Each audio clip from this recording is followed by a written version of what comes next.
They said city militias could never stop an emperor. They said merchants could not stand against armored knights. They believed that if enough fear was planted, all resistance would fade on its own. They believed power always comes with victory. That armor is stronger than will, that empires do not need permission.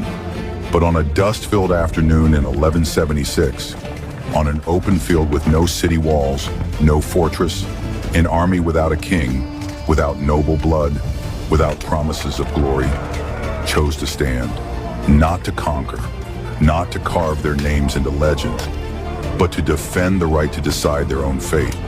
And in that moment, one of the most powerful men in Europe hesitated. This was not just a battle.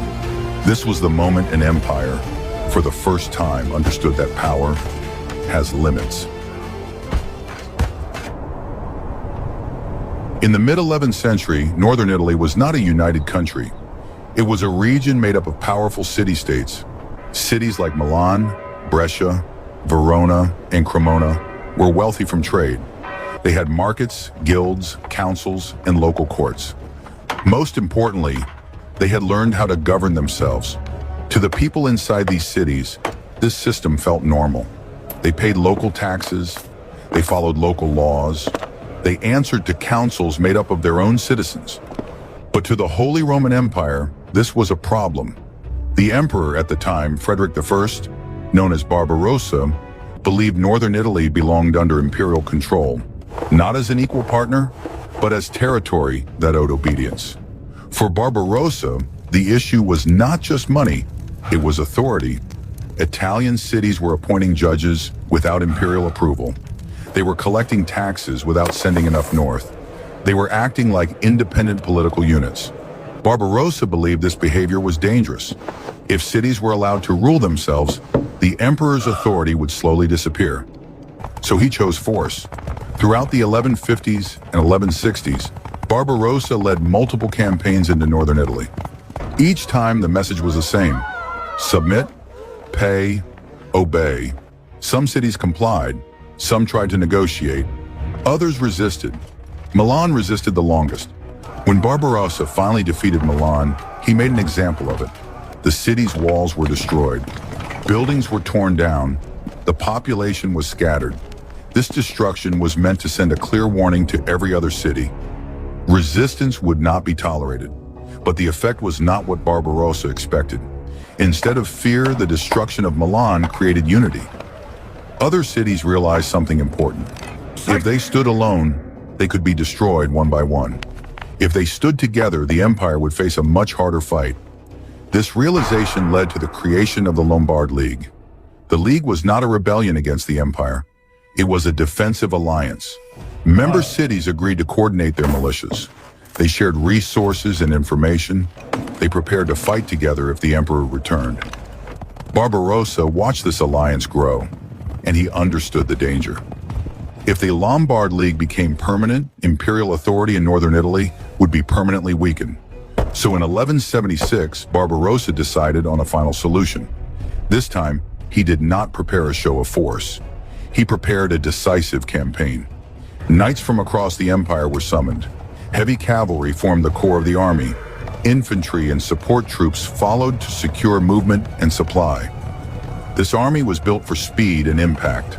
Its purpose was simple: find the Lombard League, defeat it in open battle, destroy its confidence. Barbarossa believed this would end resistance forever. In his experience, city militias could not withstand professional cavalry. Merchants and craftsmen did not defeat emperors.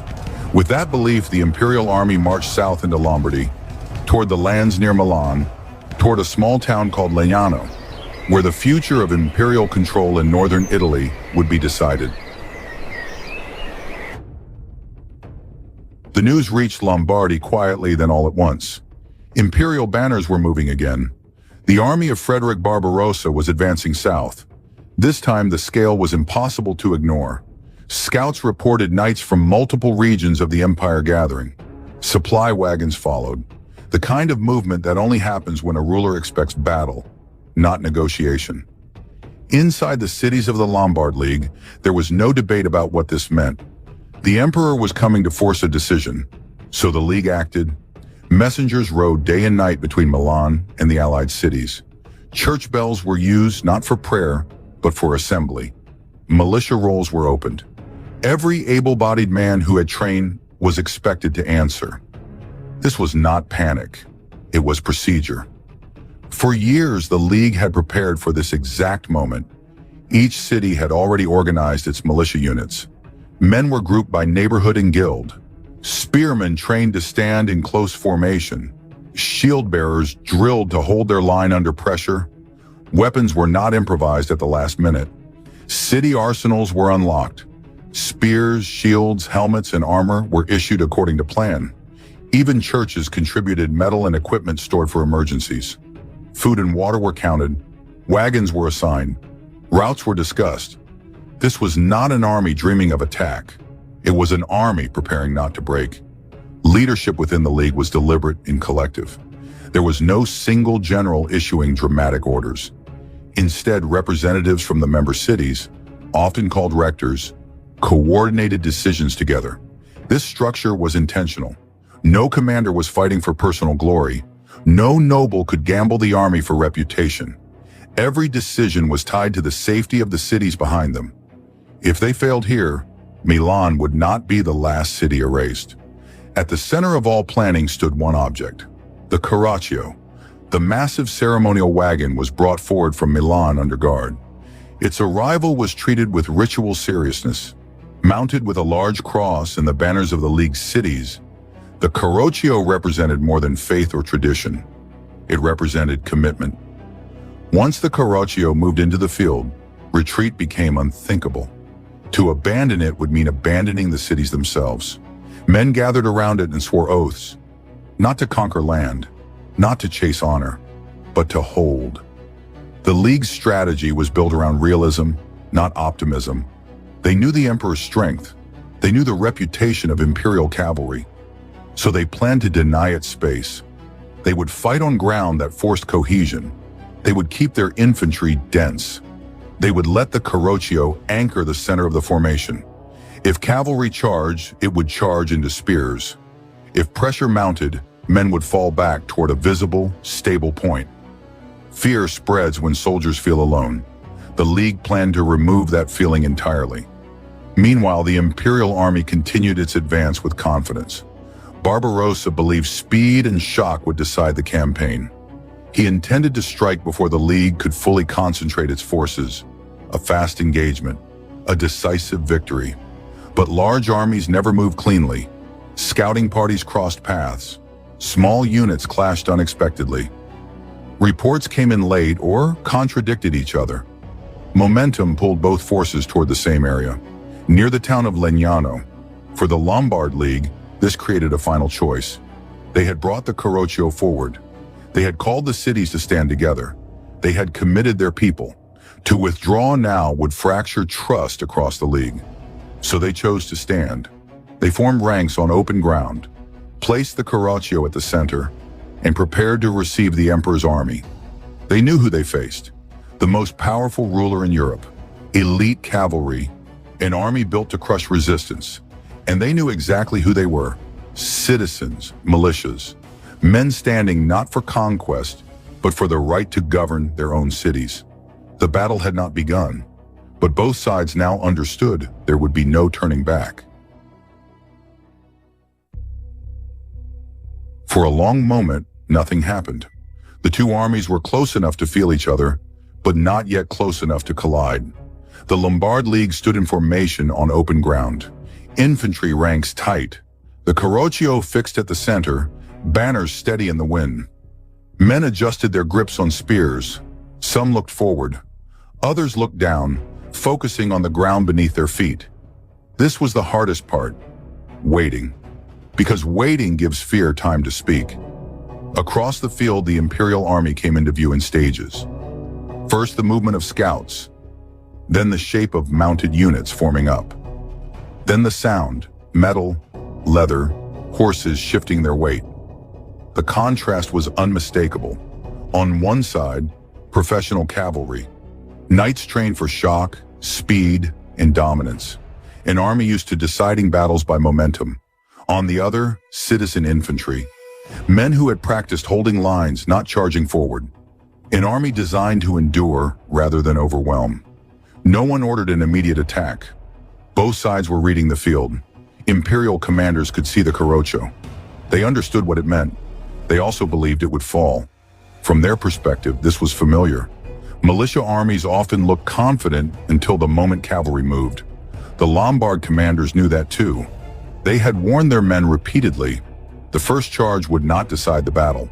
What mattered was what happened after the first impact. And then the distance closed. Not all at once. Not cleanly. Small groups made contact on the edges. Skirmishers clashed.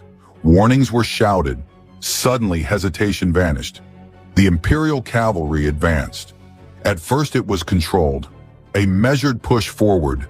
Then faster. The ground shook as horses picked up speed. Lances lowered. Armor caught the light. This was the moment the League had feared and prepared for. The first line absorbed the shock. Some men were knocked backward. A few were dragged down.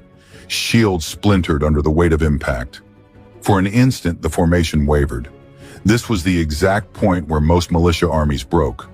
But instead of turning and running, the Lombard infantry did something different. They compressed.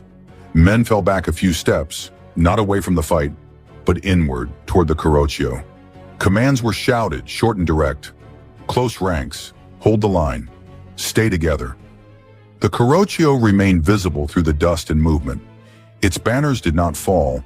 The cross above it did not tilt. That mattered, because in chaos, clarity becomes strength. The Imperial Knights pushed again, expecting collapse. But now they were charging into denser infantry. Spears angled upward. Shields overlapped more tightly. Momentum began to drain away. Horses slowed as space disappeared. Knights struggled to turn, to regroup, to reset for another clean charge. What had been designed as a breaking blow turned into a grinding struggle. The Lombard League still did not advance. They did not chase. They did not counterattack. They held. Minute by minute, the dynamics shifted. Each failed push cost the Imperial cavalry energy. Each moment the line held gave the militias confidence. Fear, which had threatened to spread at the start, now began to reverse direction. Men who had braced themselves to die started to believe they might actually stand. And belief, once it appears on a battlefield, is difficult to remove. The Imperial army had not lost control. Not yet. But something important had changed. For the first time that day, the League was still standing after the impact everyone believed would destroy it. And that realization, on both sides, set the stage for what came next. The pressure did not disappear, it changed direction. After the first failed charges, the Imperial cavalry regrouped and pressed again. Not with speed, with weight. Knights dismounted in places. Others fought closer in, using swords and maces instead of lances. The battle tightened around the center. Around the Carroccio, the ground became crowded and brutal.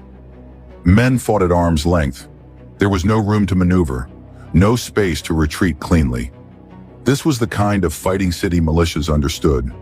They were used to narrow streets, to pressure, to holding space when movement was impossible.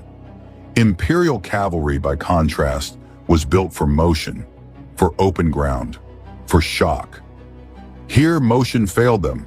Horses panicked in the press. Some went down. Riders struggled to remount or pull free. The center of the Imperial attack began to stall. This was the first real turning point, because once momentum dies, command becomes harder. Signals are lost. Orders arrive late or not at all. What had been a coordinated assault began to break into isolated struggles. Seeing this, the Lombard commanders acted, not with a grand charge, but with pressure. Fresh infantry units were rotated forward near the Carroccio. Wounded men were pulled back. Spears were driven into gaps that had not existed minutes earlier. The line did not advance far. It did not need to. It only needed to hold while the Empire tired. Then something dangerous happened for the Imperial army. A cluster of knights near the center was pushed back unexpectedly. Banners dipped. Formation loosened. For a brief moment, confusion spread, and confusion is contagious. Rumors moved faster than orders, that the emperor had been unhorsed, that the imperial guard was under attack, that the center was collapsing. Whether these rumors were true did not matter. What mattered was that men believed them. Imperial units began to pull back to protect their own positions. Some tried to regroup. Others turned their horses away from the Carroccio for the first time. That movement was subtle, but decisive. The Lombard infantry felt it. Pressure eased, resistance weakened. And for the first time that day, the League did something different. They pushed. Not recklessly, not in pursuit, but together.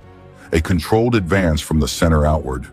Shields forward, spears driving, the imperial line bent. What had been a hard fight turned into retreat. What had been retreat turned into flight. The battlefield broke open. Knights disengaged wherever they could. Units scattered toward safer ground. Command dissolved under the weight of exhaustion and fear. The Lombard League did not chase far. They did not need to. The field belonged to them. By late afternoon, the outcome was clear. The imperial army was leaving the field, not in order, but alive. The Lombard League still stood around the Carroccio, battered, exhausted, but unbroken. The Battle of Legnano was decided. When the fighting stopped, the silence felt heavier than the noise. The field near Legnano was scattered with broken weapons, fallen horses, and exhausted men who could barely stand. No victory shouts followed. No celebration rushed forward. Around the Carroccio, the Lombard infantry stayed in formation for a long moment.